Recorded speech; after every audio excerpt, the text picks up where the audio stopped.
السلام علیکم دوستو۔ بدلتا ہے رنگ آسماں کیسے کیسے، 18ویں صدی عیسوی۔ ایک دور ایسا بھی گزرا ہے کہ جب انگریزوں کے سب سے بڑے دشمن ٹیپو سلطان تھے، کیونکہ یہی وہ شخص تھے جو انگریزوں کے مکمل ہندوستان پر قبضے میں آخری رکاوٹ تھے۔ بالآخر ٹیپو سلطان کو شہید کرنے کے بعد انگریز ہندوستان پر قابض ہو گئے، لیکن پھر چشمے فلک نے وہ دور بھی دیکھا کہ جب 20ویں صدی عیسوی میں انہی سلطان ٹیپو کی پڑپوتی نور النساء برطانیہ کی نیشنل ہیروئن بنی۔ ان مسلمان خاتون کو برطانیہ کے سب سے قابل احترام اعزاز یعنی جارج کراس سے نوازنے کے ساتھ ساتھ لندن میں ان کا تانبے کا ایک مجسمہ بطور یادگار بنایا گیا ہے۔ یہ وہ پہلی مسلمان یا ایشین خاتون ہیں جنہیں یہ اعزاز نصیب ہوا۔ اس کے علاوہ انہیں فرانس کا بھی سب سے اعلیٰ اعزاز کراکس ڈی گیری بھی حاصل ہے۔ حالیہ دنوں میں برطانیہ کا مرکزی bank the bank of England 50 pound کے کرنسی نوٹ پر پہلی مرتبہ انہی مسلمان خاتون یعنی نور النساء کی تصویر جاری کرنے کی تیاریاں کر رہا ہے۔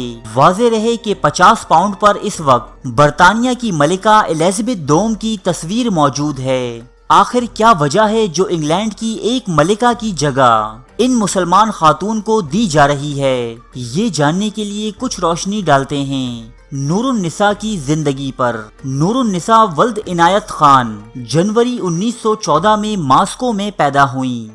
ان کے والد عنایت خان سلطنت خداداد میسور کے حکمران ٹیپو سلطان کے پوتے تھے۔ ٹیپو سلطان کی شکست اور پھر شہادت کے بعد ان کی اولاد پر زندگی تنگ کر دی گئی۔ عنایت خان ایک صوفی منش اور عدم تشدد کے قائل انسان تھے، لہٰذا وہ ہندوستان چھوڑ کر پہلے لندن اور پھر پیرس میں جا بسے، جبکہ نور النساء کی ماں ایک امریکی خاتون تھی۔ نور النساء کو موسیقی سے بے حد دلچسپی تھی اور وہ ستار بجانے میں خاصی مہارت رکھتی تھیں۔ اس کے علاوہ نور النساء کو کہانیاں پڑھنے اور کہانیاں لکھنے کا بھی شوق تھا۔ نور النساء کی کہانیوں پر مشتمل ایک کتاب بھی چھپ چکی ہے۔ وہ جب 13 سال کی تھیں تبھی ان کے والد عنایت خان کا انتقال ہو گیا۔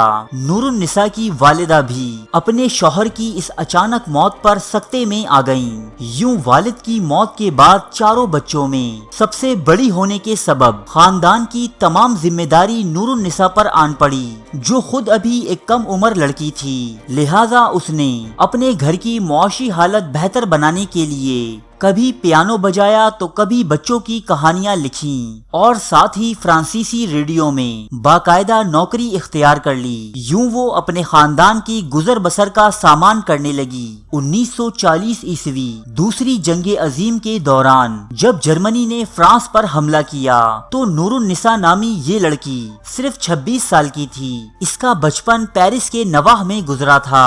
اسے فرانس کے لوگوں اور اس کے چپے چپے سے محبت تھی، لہٰذا نور النساء نے جرمنی کے خلاف تحریک مزاحمت میں شامل ہونے کا فیصلہ کیا۔ چونکہ نور النساء اوائل عمری ہی سے ریڈیو سے منسلک رہی تھی، اس لیے اسے ریڈیو اور وائرلیس ٹیکنالوجی سے خوب آگاہی تھی۔ چنانچہ نور النساء کو خفیہ پیغام رسانی کے لیے چنا گیا۔ کچھ عرصہ نور النساء کی بطور وائرلیس آپریٹر تربیت کی گئی، جس کے بعد نور النساء دوسری جنگ عظیم کی پہلی خاتون وائرلیس آپریٹر بنی۔ لیکن کہانی صرف یہاں ختم نہیں ہوتی۔ نور النساء اپنی بہترین کارکردگی اور فرانسیسی زبان میں مہارت کے باعث جلد ہی اعلیٰ فرانسیسی حکام کی نظروں میں آ گئیں۔ پھر انہیں بطور جاسوس کام کرنے کے لیے تیار کیا گیا۔ انہیں ایک نرس کے طور پر خفیہ ایجنٹ بنا کر نازیوں کے قبضے والے فرانس میں بھیجا گیا۔ نور النساء نے پیرس میں 3 ماہ تک نہایت کامیابی سے اپنا خفیہ نیٹ ورک چلایا اور نازیوں کی معلومات برطانیہ تک پہنچائیں۔ یہاں تک کہ دوسری جنگ عظیم کے دوران نور النساء کا شمار برطانوی وزیر اعظم ونسٹن چرچل کے بااعتماد ترین لوگوں میں ہونے لگا۔ نور النساء کی سرگرمیاں کامیابی سے جاری تھیں کہ اس کے اپنے ہی ایک ساتھی نے جرمنوں کو اس خفیہ نیٹ ورک کی مخبری کر دی۔ لہٰذا 13 اکتوبر 1943 کو نور النساء جاسوسی کے الزام میں گرفتار کر لی گئی۔ یہ معصوم سی دکھنے والی نازک اندام لڑکی جرمن خفیہ پولیس گسٹاپو کے لیے لوہے کے چنے سے کم نہ ثابت ہوئی۔ جرمن افسران نے نور النساء کا منہ کھلوانے کے لیے اسے ہر قسم کے لالچ دیے۔ جب اس سے بات نہ بنی تو اس 29 سالہ نوجوان لڑکی پر ہر طرح کا تشدد آزمایا گیا۔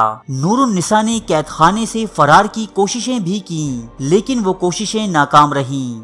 ظلم و بربریت کا یہ اذیت ناک دور 10 مہینوں تک مسلسل ایسے ہی چلتا رہا۔ جرمن یہ نہیں جانتے تھے کہ نور کی رگوں میں بھی ٹیپو سلطان کا خون تھا۔ جس طرح ٹیپو سلطان اپنی آخری سانس تک انگریزوں کے سامنے ایک چٹان بنے رہے، اسی طرح ان کی جانشین اور ان کی پڑپوتی نور النساء بھی اپنی آخری سانس تک ثابت قدم رہیں۔ انتہائی تشدد کے باوجود جرمن افسران دیگر معلومات تو دور، نور النساء کا اصلی نام تک اس کے منہ سے نہ اگلوا سکے۔ آخر کار ستمبر 1944 میں جرمن افسران نے تنگ آ کر نور النساء کے سر میں گولی داغ کر اسے جاں بحق کر دیا۔ جب نور النساء کو گولی ماری گئی تو ان کے لبوں پر آخری الفاظ تھے آزادی۔ نور النساء پر ہونے والے تشدد کا اندازہ اس بات سے لگایا جا سکتا ہے کہ اس پر تشدد کرنے والا جرمن آفیسر ہانس جوزف کیفر بھی جنگ کے بعد نور النساء کا ذکر ہونے پر رو پڑتا۔ نور النساء نامی اس مسلمان خاتون پر کئی ناولز اور کتابیں لکھی جا چکی ہیں۔ ہمارے معاشرے میں شاید بہت ہی کم لوگوں کو ان کے بارے میں معلومات ہو، لیکن ملک برطانیہ آج تک اپنی اس محسن کو نہیں بھولا۔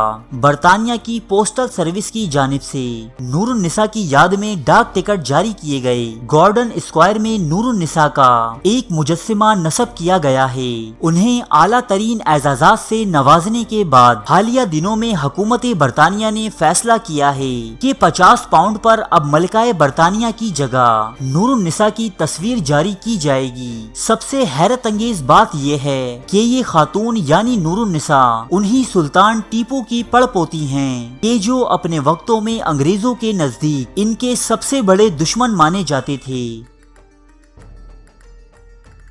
ارے فرینڈز، ایک منٹ، آپ ایسے ہی جا رہے ہیں؟ اتنی محنت سے ویڈیو بنائی ہے، ایک لائک تو بنتا ہے نا؟ اور دوسرا یہ کہ آپ ہمیں اتنی بڑی دنیا میں دوبارہ کیسے ڈھونڈیں گے؟ تو اس کا حل یہ ہے کہ آپ ہمارے چینل کو سبسکرائب کر لیجئے اور اس بیل کے آئیکن کو کلک کر دیجئے۔